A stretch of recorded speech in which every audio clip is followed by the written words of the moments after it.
Hello, everyone. So I think we're live now. Do you guys hear us and see us? If yes, just press plus in the chat so that we can make sure that you can all understand what we're saying here and see us as well. I know it's late in the evening. I'm sorry about that. I hope you all have your beers with you. Yes, okay, cool. We can be heard and seen. That's good to hear. Okay, perfect. Hello, Marcos.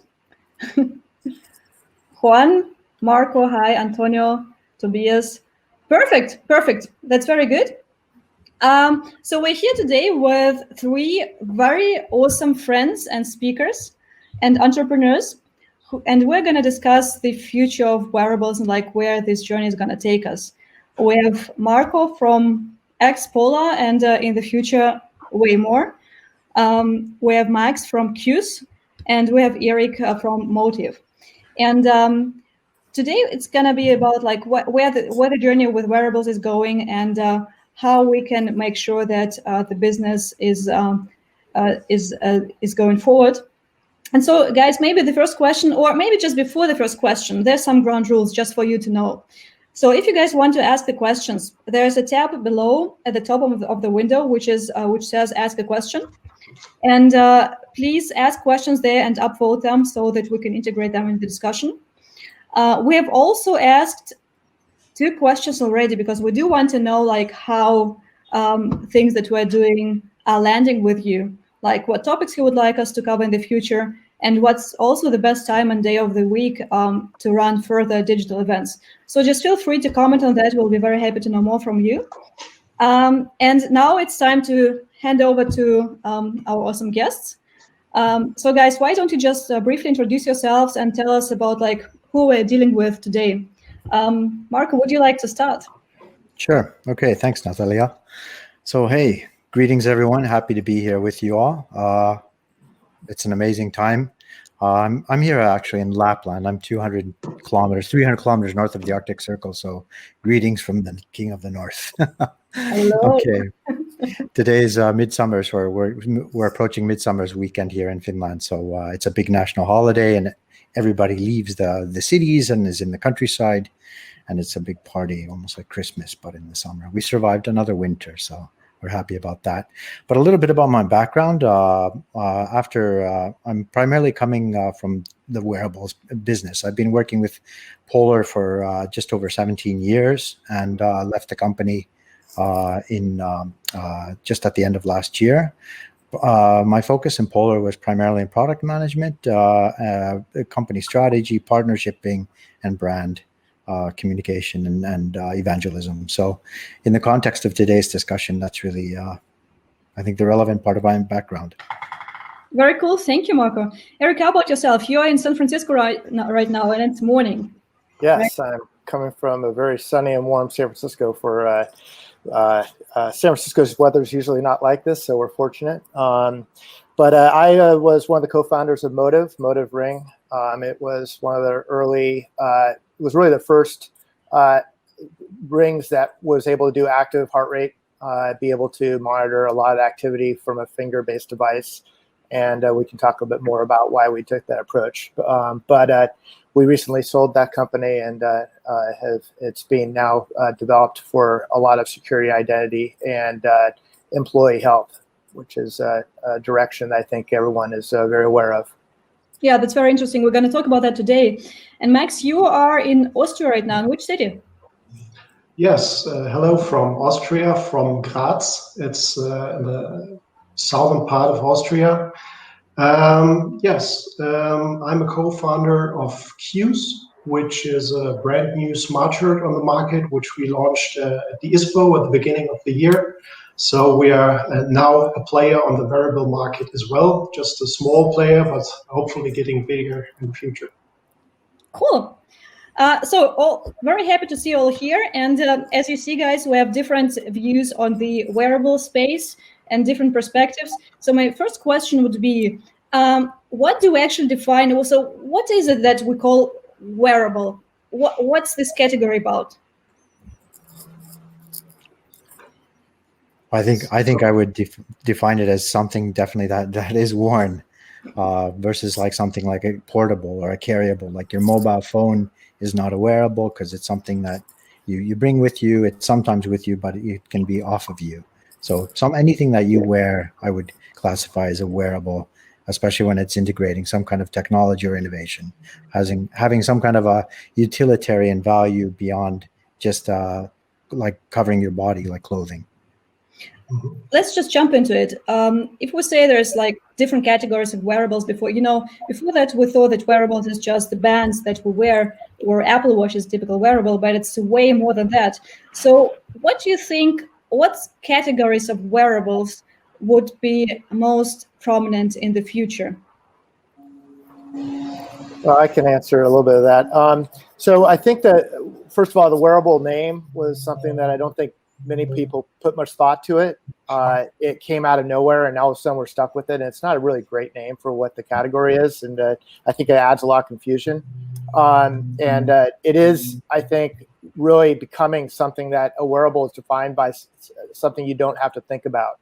It's not something that you have to put on and address every day in your life. I think that the Apple Watch is one of those exceptions because it gives a lot of value, so you do charge it every day.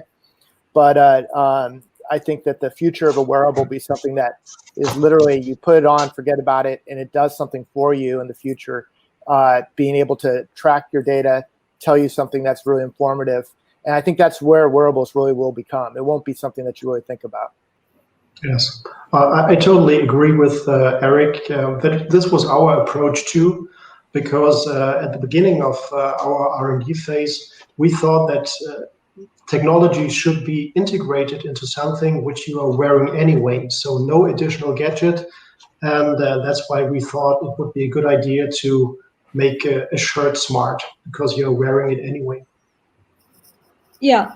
So we know what you guys are doing, and what do you think, what are the major shifts that are now happening in the market due to COVID, in the wearable market, obviously?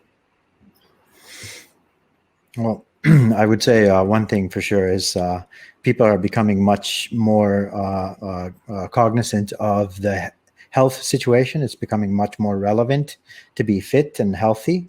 And some people, due to restrictions, they've had to rethink how do they stay active and stay fit. So I think the whole wearable space is definitely been, let's say, reinvigorated through this situation. So I think that actually I was expecting quite a bit of consolidation in the industry, much more in the last, let's say, or this year and next year. But I think that with the COVID situation, it's actually throwing a lifeline to a lot of companies and re-injecting a lot of sales into their current product lineup as well, and adding additional, let's say,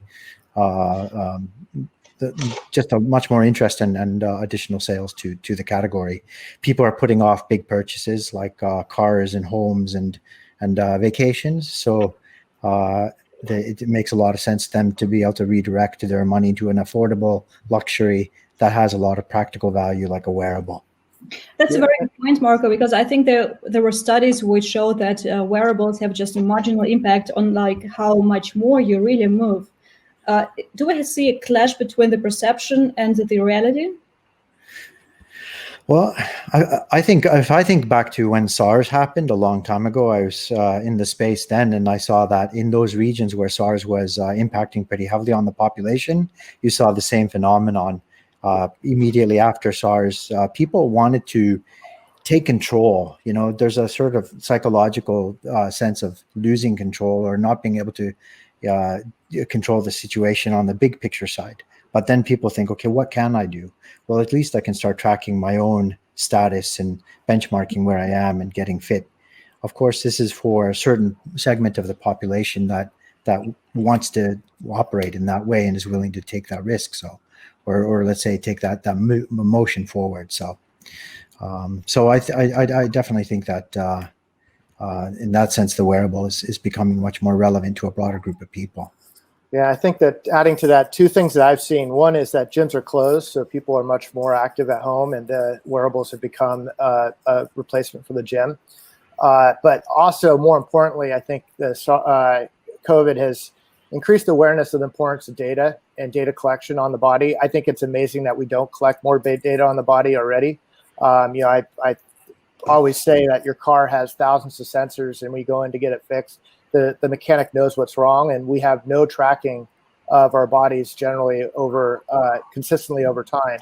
It's only when you go into the doctor, they figure out what's wrong with you, and it's a lot of tests and questions to figure it out. So I think that's what COVID has done, and you're seeing this now, that almost every wearable company has a COVID story because the data is so valuable now that it can actually predict when you have COVID before you actually do know the symptoms. I think that's going to happen even more so as this continues, where you're going to be able to predict cardiac conditions or sleep conditions or stress conditions, things that are very difficult to see physically, but the data can tell the story. Yeah, completely. I agree. The media is picking up very positively on these stories. For example, with Oura Ring cooperating with the university in California, or Polar working with the U.S. Army and doing a broad study with also scientific institutions in the U.S. So, and Garmin, I think, is also working with a company based out of Finland also. So it's creating also these accelerating these partnerships between wearable companies and also the scientific community, even on the health side as well. And it's maybe also forcing some of the wearables companies to think about even more, let's say, accelerating that dimension of the roadmap, for example, that relates to temperature, body temperature, or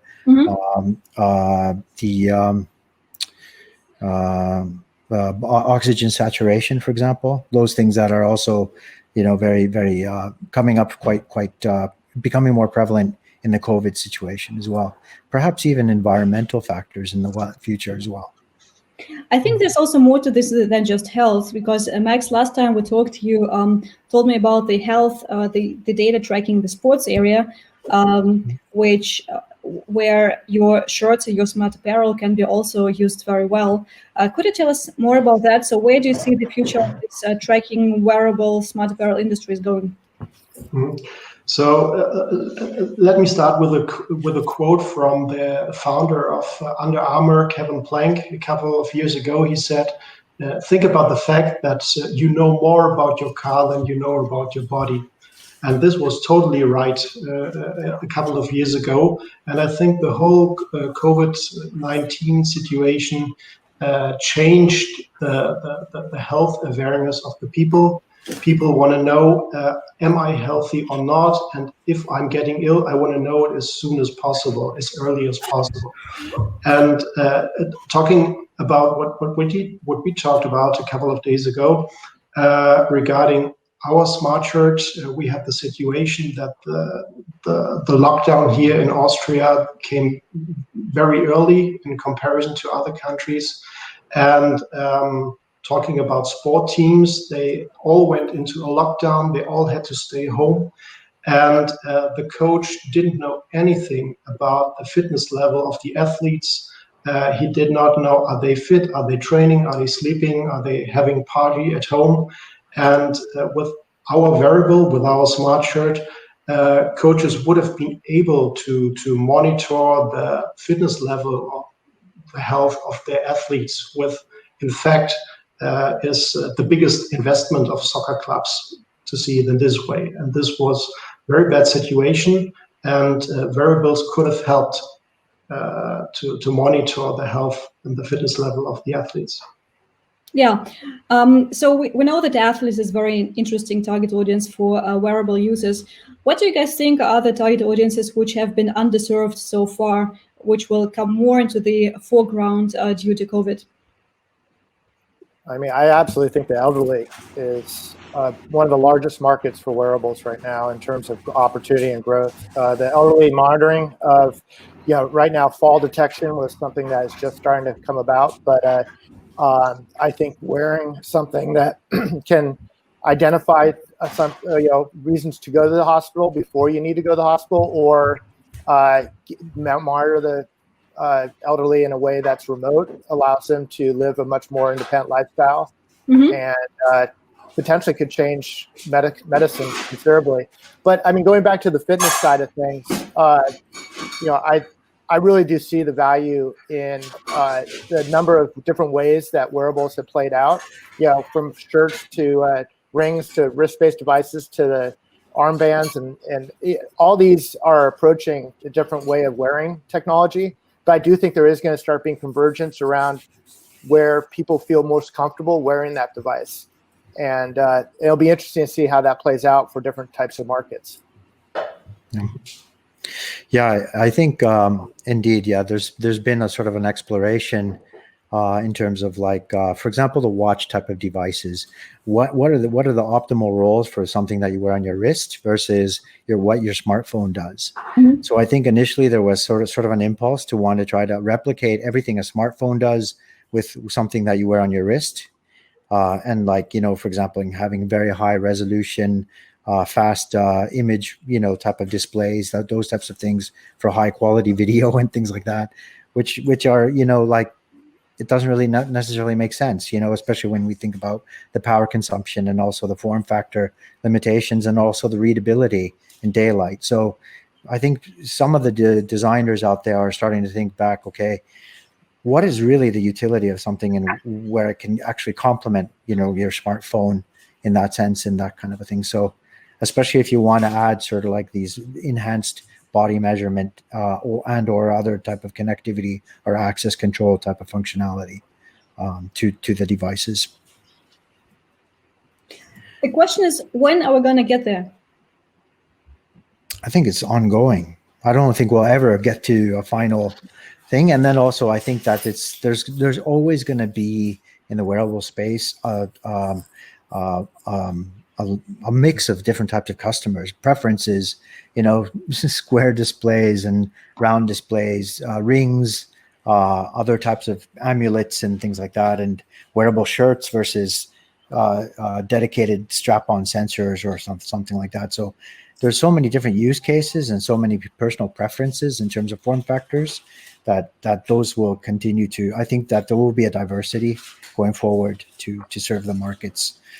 And then I think the other side of it is the core technology manufacturers, like display manufacturers, battery manufacturers, sensor manufacturers, that who can to be able to come together and then evolve the core technology as well, to be able to generate new form factors and new use cases.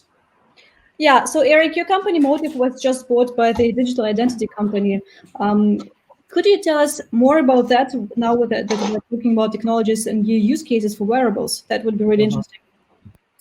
Yeah, so when you think about what wearables can do, they can do basically 3 or 4 different things really well. One is they can collect data. They can you do that data, collect that data consistently, which is something that's very different than, for instance, if you were to get your temperature checked with a thermometer.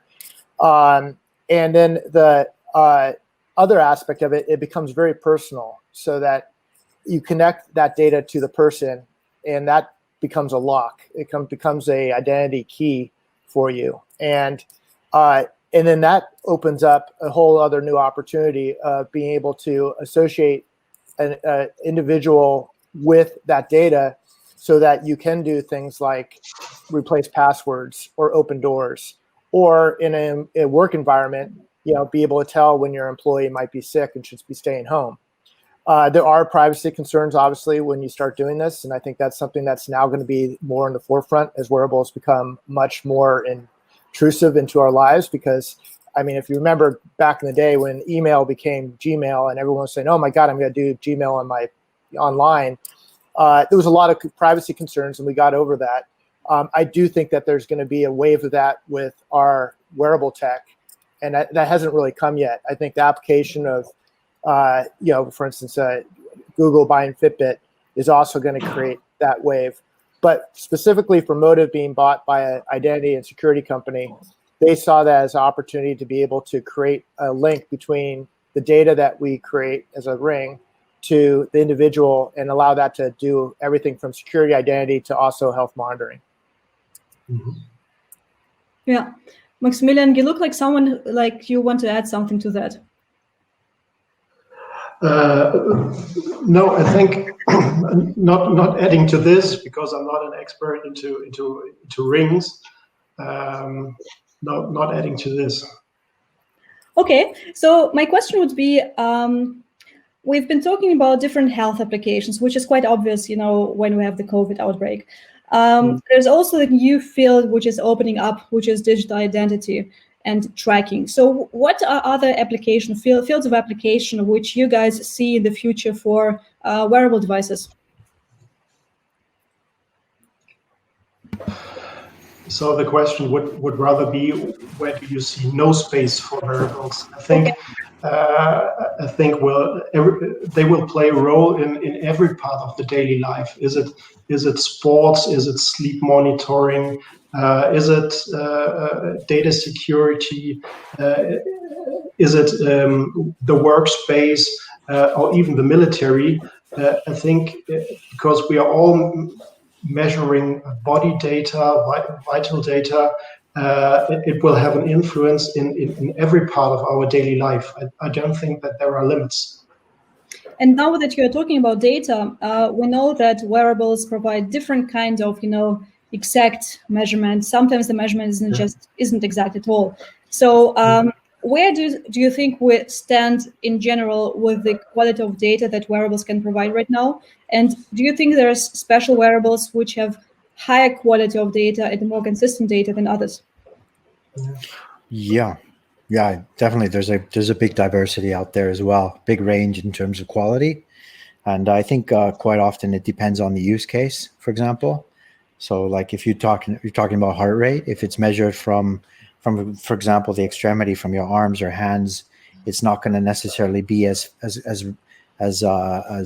accurate or responsive as something that's worn from in terms of, like, for example, measuring the ECG off your chest.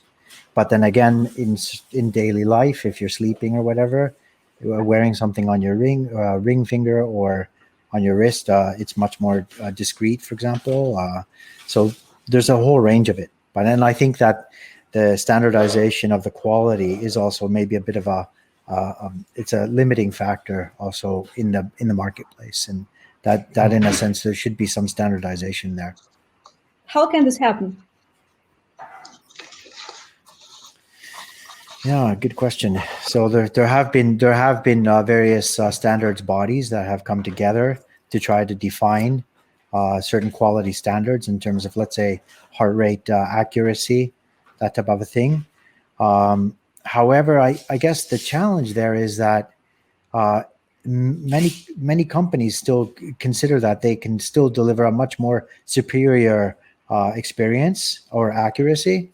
So if they all take on the same, let's say, standard, they have the same standard insignia on their brand, it somehow sort of looks like it levels the field, which could be by some brands saying that this is underselling us because we know that our solution is much more accurate than the others.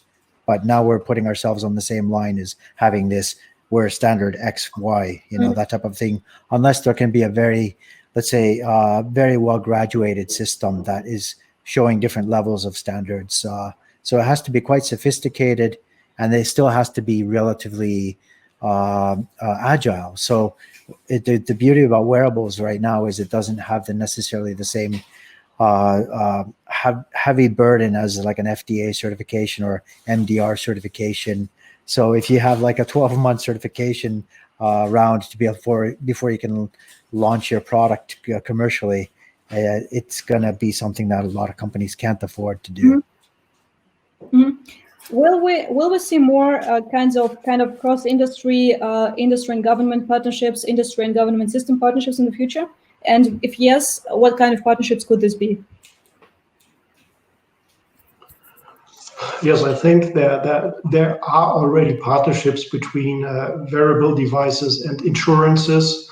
For example, John Hancock started in 2018 that they will not offer policies that do not include digital fitness tracking. This started 2 years ago already, and I think this will continue. just as one example. I agree. I think that the importance of partnerships, both from a government perspective, but also from across industry, is going to be able to drive this industry forward. I think that employers are going to see more value in making sure that their workforce is healthy and provide, we've already seen it, quite a few employers provide free wearables, but actually integrating it into their systems so that they can tell when an employee might be sick, or also be able to encourage an employee to have better habits, potentially even quit smoking or doing other things. But I think going just briefly back to your question about accuracy too, I think that the one thing about wearables that we should always think about is it's not going to be necessarily how accurate something is per discrete number. It's about the trend. Mm-hmm. And I think that we always would argue that a discrete number can be inaccurate, but a trend over time should be accurate. And so I think that that's going to play into more of what we go forward is the data trends that wearables can do or track. One other point about the commercial aspect of it is I think other industries are starting to see value of wearables that haven't seen it before. The health and fitness has always been the predominant, but insurance is now very much a focus of how do you create a better, lower risk profile. And I mentioned this actually is that, airline pilots and truck drivers have to get a certain amount of sleep, and there's really no way to track that. But if you're wearing a wearable and the wearable is validated by the user because it knows who you are, and there's no way to trick it, you can actually track that sleep, and then you remove that risk, or at least minimize that risk. And so those are the things I think that are going to come into purview as we accelerate into our wearable expansion. That's a very good point. So does that mean that in the future, the driver for the wearable market would be company-funded wearables or insurance-funded wearables, which, like in the B2B2C model, how do you see this? Yeah, definitely. There's gonna be this indeed like a good B2B2C type of, let's say, business model going forward with different entities, being able to find that balance with their employees to be able to encourage them to wear the wearables and to take the feedback and to be able to work with the employers. I think this even like especially now when we're talking about remote working taking on a more predominant role in the post-COVID world, I think that this kind of employee wellness is going to be able to have it tracked through wearables is it's going to intensify because you can't sit necessarily in the same coffee room in the morning and look at your colleague in the eyes and see, hey, like, how are you feeling? And you can't necessarily gauge that wellness of the team member face to face. So the wearables will be like I think a dimension of that going forward. And then interestingly, just wanted to still on the big picture side, I think during this COVID time, every country is now sort of being confronted with macro level numbers in terms of like fatalities, for example, in COVID. So if we look at the US scenario, we're looking at about maybe over 100,000 now, and going into maybe by the end of the year, it'll be 150 to 200,000 fatalities from COVID. And it's a terrible thing. But if you think about it, lifestyle diseases in the US, for example, are causing well over 500,000, for example, just in heart disease alone, of fatalities every year. So I think it's kind of like people and companies and insurance companies, everybody's starting to see the big picture here that, hey, this is really costly. Like it's hard for people to wrap their heads around the big numbers. But now when I think in the COVID situation where they can it's something new, it's a new benchmark that is kind of helping people to wake up to, hey, what can we do? What can we control? What can we help to intervene and help people to have a better survivability rate in the future when something else like this comes up? I think that's a very good point. And I'm just reading what Juan has commented in the chat, which I think is really good, because we do have lots of data right now, but the question is like how to make this data digestible and meaningful for the users so that they can act upon it. Yeah, that's a good point. I don't know if you guys saw the story about the Harvard study looking into the 10,000 steps model, in terms of like just what, the target was, with the original. So they did some study to find out what was the origin of the 10,000 steps. How was it defined? So it came from Japan. And the original like kanji, the Japanese character for 10,000 looked like a little man walking. So that was kind of like the origin of that approach to 10,000 steps is now that's your gateway to having like really good health.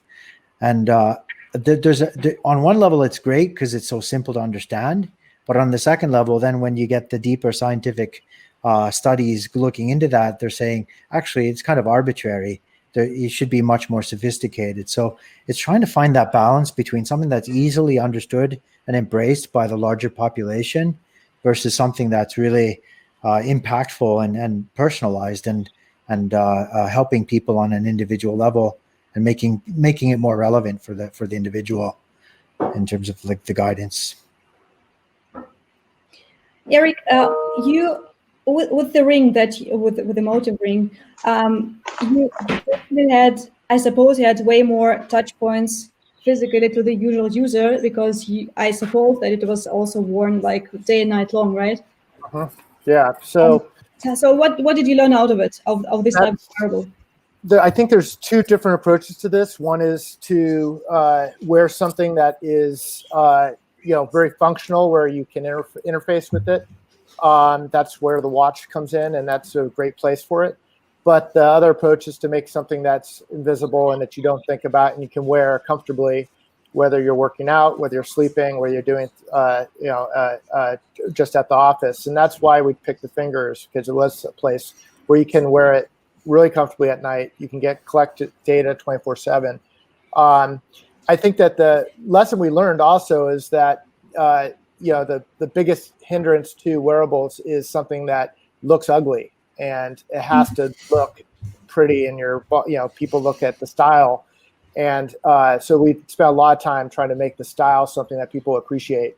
I think that's going to become a more important thing as wearables become more integrated, is that they don't look like a big rubber band on your wrist, but they look like something that you would wear every day and that you appreciate. And so those are the kind of measures that we did when we were designing, or looked at that we were designing the ring. Maximilian, I have a question for you. What experiences did you make with the wearable, which you can really wear as a shirt or a sports bra? So what are the major insights on this form factor? What did you learn about engagement? So when we started to develop the smart shirt, we sat down together with a lot of athletes who do crazy things like a marathon through the desert or cycling with the mountain bike across the Himalaya. And they all told us it's very, very, very important for us to have body data when we exercise, because if we don't have data, it might get dangerous. And they all told us that the gold standard in collecting body data or heart rate is the Polar chest strap. Everybody has it, but but nobody really likes it because it is uncomfortable to wear. The athletes, they have a body shape like this. It's moving down all the time. For women, it's uncomfortable because of the breast. And so our approach was to get very precise data like the Polar chest strap, but in a comfortable way. And this is what we achieved with our smart shirt. Our focus was not to create a lifestyle product, but a product which is very comfortable to wear, which allows us to do very long-term monitoring and which collects very, very precise data, like an ECG. And our first experiences on the market that people like it, people appreciate it, and people really, really need it. Mm-hmm. Who uses it mostly? Athletes or just normal users? So for the beginning, we launched it on the sports market. We have a lot of customers we have a lot of soccer teams that use it. We made tests with boxers, because before that they didn't have any chance to get their body data when they exercised. We practiced with tested with skiers, so with cyclists. So it seems like it's you can use it in a lot of almost all sports, not in water sports, but in team sports especially. Yeah, so we have all this wide range of applications, and I'm just seeing one question from the audience from Jakob Remmel. I guess Jakob is with Infront, if I'm not mistaken. So his question is, how far are we today from measuring heart rate inside a shoe, as in the way that we're doing that with just wristbands? So do you guys have any insights on that? I'm not sure. Yeah, go ahead. I can just say that the sensors can be placed in very many places in the body. I don't know specifically in the shoe. I know that there's been companies that have tried doing certain things with sensors more on impact and gait and structure of your run. But you know, I think that if you're wearing a sock, that's probably a better place to be able to collect that data than actually in the shoe in terms of being able to collect heart rate. Yeah. It depends on the. Oh, go ahead. Sorry, go ahead. Yeah, it depends on the level of precision you would like to have. If you just want to have maybe the pulse, maybe that's sufficient to place it in the shoe. But if you want to have very precise data, if you want to see the wave of the heart rate, if you want to see if an athlete is healthy or not, if he has a problem with the heart, then you have to be as close to the heart as possible. And for this application, a shoe would not be sufficient. Yeah, Marco is also thinks one of the participants from ABFA Electronic, which is doing lots of wearable production, also says that the shoe is the worst place to measure heart rate, actually. Yeah. So it's so if you think about like especially when you want to measure like the equivalent of heart rate variability, if you're using it like from the measuring from the wrist or from the fingers, it's in a sort of like a static situation when you're let's say laying down or sitting or working at your desk or even moving mildly, gently, it's relatively accurate. But as soon as you start to move around like really erratically, like you're playing tennis or swimming, then it creates a lot of motion artifacts in your blood vessels, and that will then undermine the accuracy of the device. And then it has a little bit of a latency in terms of how quickly it picks up the heart rate changes. But for a lot of people, it's fine to be able to, if they're not in a sort of like a dynamic environment, like playing tennis or whatever, then those applications where they're measuring it through PPG on the wrist or the finger, that's fine. So it's all about the use case. And one other place where actually I would say measuring PPG is quite accurate and is let's say consistent is through the ear. So just the way the blood vessels are set up within the ear, it's quite well positioned to be able to give quite good blood flow and responsiveness for PPG measurement in a lot of, let's say, broad variety of settings. Okay. Yeah. Thank you. We have another question from Friedrich from Thrive, and he's asking COVID monitoring has proven to be a very good use case for wearables, like with Aura, the Finnish company just released findings to find symptoms of COVID-19 3 days in advance. And the question is how do you see this proactive health monitoring transforming the wearable industry? So yeah, I'm very interested to see more about that report, and I hope that it is as accurate as they're saying. I think it's also dangerous to portray wearables at this point of being able to predict that accurately. The 3-day seems to be something that is I would say is a nice to see, but I really do feel strongly that wearables are great for taking aggregate data and seeing trends.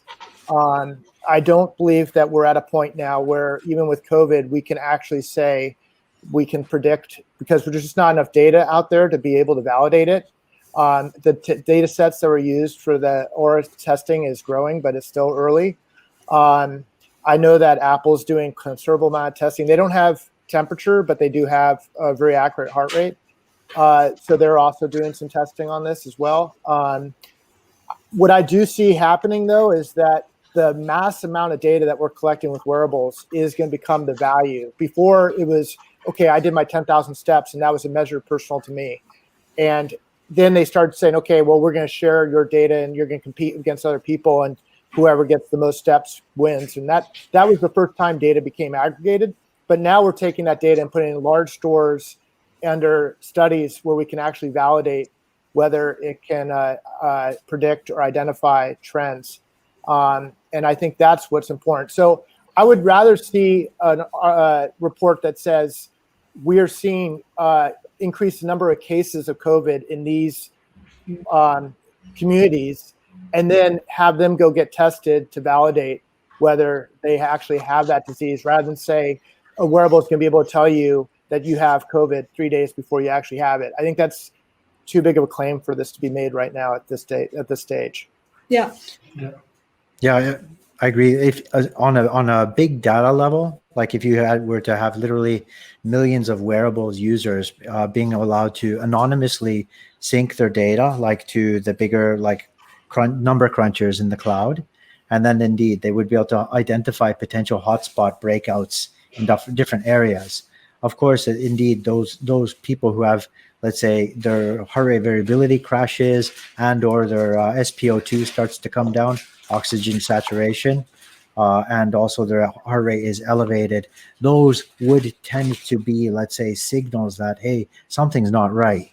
It might not be COVID, but it might be.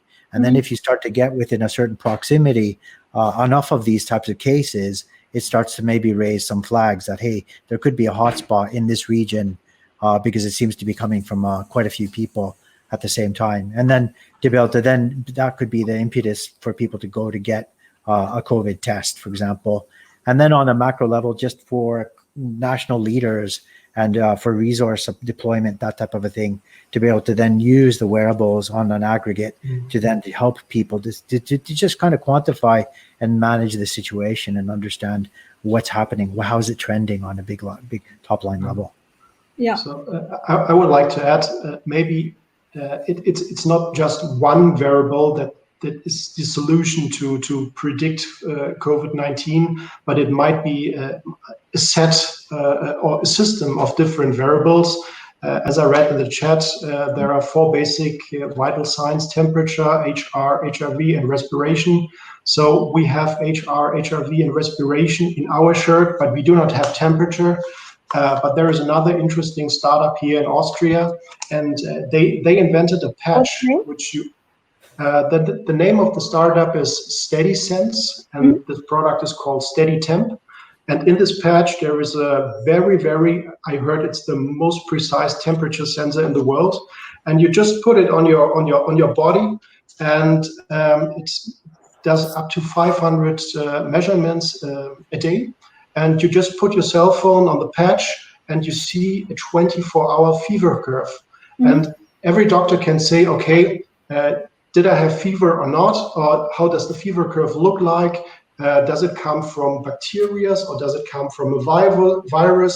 So maybe it's not just one device, it's maybe a system of variables, which can be very, very helpful in the COVID-19 situation. Yeah, Maximilian, we have another question for you from Robert Mills. And he's asking, like, if you offer insights from your data or just presenting the data itself.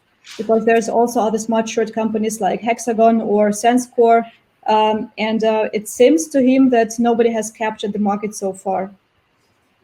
I didn't get the beginning of the question. So the question is, do you just present the data itself and visualize it, or do you try to make sense of this data for the user with actionable insights? So right now we are approaching 2 different markets. We have the B2C market, where you use your shirt, where you have all the data on your app, and which is very useful for you. You have the breathing rate, respiration rate, HRV, and so on, but not on a medical level. On the other hand, we have customers like soccer teams who earn money with their health. and they get access to the raw data. They open the GPX file and they have all the data that we are collecting: respiration rate, heart rate, HRV, GPS, acceleration, and all access. So we are able to collect all these data, and we can give access to these data. It's always the question, who's interested in this data? It is there, but not everyone is interested to see it. Yeah, I think that's a very good point, because I've been using Qs as well, quite intensely to test it. And I also noticed that it's showing, like, the, here I will just show it on screen, the times of the day where I've moved, which I really loved, because it tried to aggregate different types of movement and activities into just one activity curve, right? But still, like, there's things where you can see the duration, the calories, and so on and so forth. I don't know if these are good numbers, so maybe I shouldn't be showing them. It was like, for me, it was like, okay, so what do I do with this data exactly? And I'm a fitness trainer, so I can imagine that people who are just normal consumers might be really at a loss when it comes to trying to understand this data and just to understand what to do with it. That's right. Yeah. So go ahead. For the time being, we're just showing data, and maybe only the pros can know what they mean. We are currently working on a project called Q's Coach, where an artificial intelligence is interpreting the data, making training plans, depending on what your goal is. Is it a marathon or whatever? That's the next step. Yeah. I was going to say also at Polar, for example, they have the fitness coach program as well, where it's tracking what you've done, and you can it essentially helps you to put away the guesswork, and it helps you to, let's say, whether you do cardio or strength or mobility, and it helps you to get that right pace of transition between those three areas to get the right balance. And it factors in how well you do with the different workouts. And if you're succeeding with it, then it can accelerate it, or that type of a thing. And I think going forward for many brands, this will be like a kind of the key thing, that to be able to make wearables successful, you need to be able to make the data actionable. Yeah. And help people to really how to apply the data. Because if it's just numbers for the vast majority who are not pros, who don't have a big coaching team, they're going to need that somebody to help them to apply the technology and make it easy. Exactly. Most people don't think numbers; they're trying to think in stories and narratives, and that's what we have to create for them. Yeah, and then to be able to force people to get out of their comfort zone, because most of the people tend to always work out in their comfort zone. If they run at a certain distance and space, they're good at that. So they tend to just repeat that like ongoing basis. To be able to step out of that comfort zone and try something new, try a different type of cardio workout or strength workout or mobility, all those things. That's the challenge then to really. But when people see results, that's super motivating, and that gets them to stick with the program. Yeah. Marcus Fox just made a very good point in the chat. There's a good initiative by Robert Koch Institute here in Germany, and they sort of ask people to share data anonymously from fitness trackers, so they can create like sort of fitness baseline for different regions. But I have to tell you guys, this is the topic for the next FitTech Society event next week. Well, we'll be talking about data a lot. So my last question would be, and if you guys want to ask another question, please do that right now. My last question would be, Eric, if you've just made an exit, right? So if you were to start all over again today in the wearable space, what kind of company, what kind of wearable would you like to create? So I'm still a firm believer in the finger, but I do also see that the sensors are becoming much more economical or more accurate and cheaper.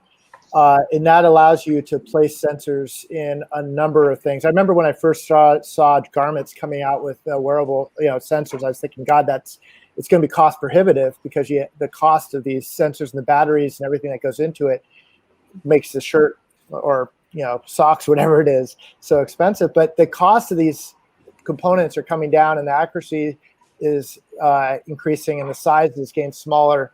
So I think that, for me anyway, I think it's going to be really interesting to see the different places where you can actually apply the form factor. The sensors that went into the ring can be put into a Band-Aid or a patch like the other company is doing, or it can be put into an earbud or a shirt or an underwear. So I think I'm more interested now in looking at where the hardware is going, the actual tech, the sensors are going, as opposed to actually looking at the form factor that's on the body. That's where I think the future is really going to be, is the minimization and increasing of the accuracy and the reducing of cost. Okay, thank you. Marco, you're consulting a health company right now. If you were to start your own company all over again right now, what would you do? What kind of company? Wow.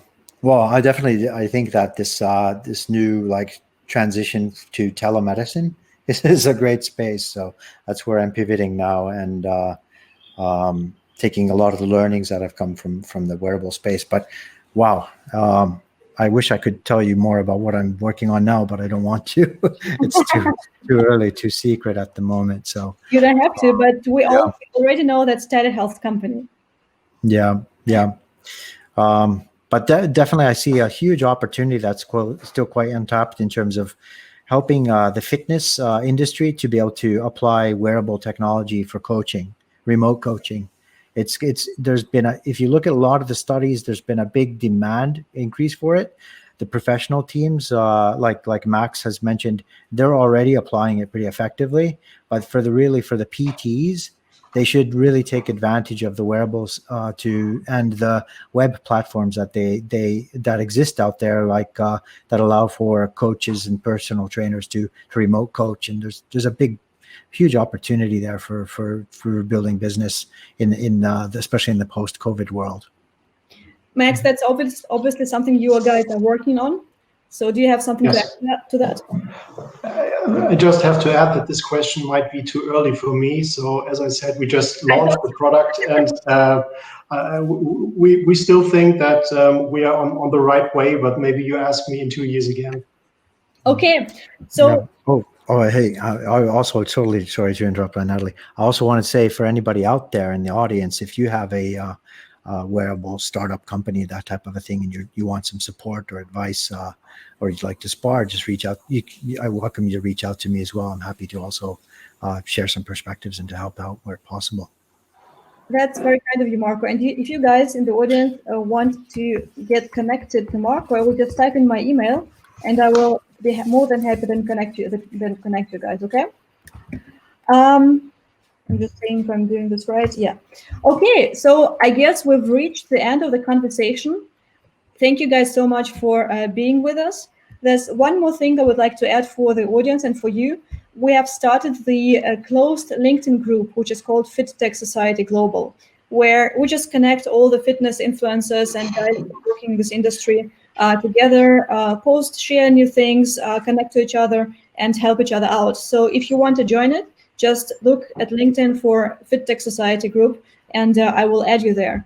And Marcos is asking if Marco is in LinkedIn. Of course, Marco is in LinkedIn. I am. Marco B. First, I leave on LinkedIn. All right, guys. So it was very good to have you with us. Thank you so much for your time. I know it was, for most Germans, it's already like an evening, and it's time to have some beer, traditionally. For those of you in other parts of the world, have a nice, I suppose, day. And we'll see each other next week at the next FitTech Society event, which will be devoted to data and digital well-being. Thank you for being with us. Thanks, guys. Thank you. Thanks, Natalia. Thank you, everybody. Bye-bye.